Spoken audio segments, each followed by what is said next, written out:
پارک ته د چکر دپاره تللی وم، هلته مې هلک خوښ شو او هغه هلک راسره بیا داسې ناروا کار وکړو.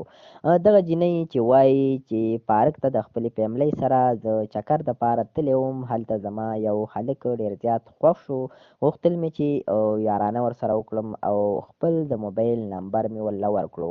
هغه موبایل نمبر په ذریعه ما دغه هلک سره 8 میاشتې خبرې وکړلې او تعلقات مې ورسره مضبوط کړو. نو دغه هلک سره به زه میلاوېدلم، هوټلو ته به یې هم بوتلم او چکرې به یې هم راکولې.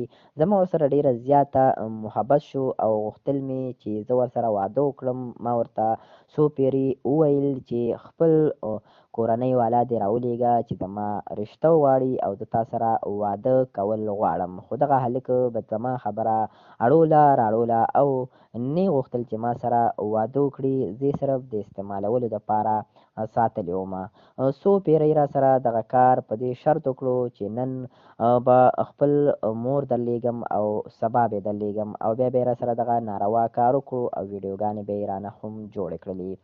په دغه کار سره زما 8 میاشتې پوره شوې د دغه هلک سره یارانې او ویډیوګانې رانه ښه ډېرې جوړې کړې وې. خو چې کله مې ورته د رښتي وویل نو هلک راته وویل چې زه تا سره واده نه کوم او هغه ویډیوګانې چې کومې ما نه جوړې کړې وې نو راته یې وویل که تا زما خبره ونه منله نو زه به ستا دغه ویډیوګانې په سوشل میډیا باندې خپرې کړمه.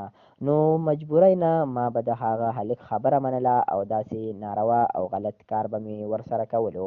نو کتونکو دغه ویډیو هم درسره د دې دپاره شریکه کړله چې نن سبا جینکۍ یارانې کوي او هلکانو سره تعلقات ساتي، چکرو له ولله ځي، هوټلو ته ځي ورسره او بیا ترېنه د غلط کار ویډیوګانې جوړې کړي او بیا یې په دې طریقو استعمالوي. نو د کومې جینکۍ چې دغه یارانې کوي نو دغه نه ځان ساتل پکار دی او داسې کارونه بالکل پکار نه دي چې پردو هلکانو له نمبر یې ورکړي، یارانې ورسره وکړي او د هغوی پیسو ته کښېني نو بیا دغه انجام ته رسي چې غلط کارونه ورسره وشي، ویډیوګانې ترې جوړې شي او په ځای یې پرېږدي.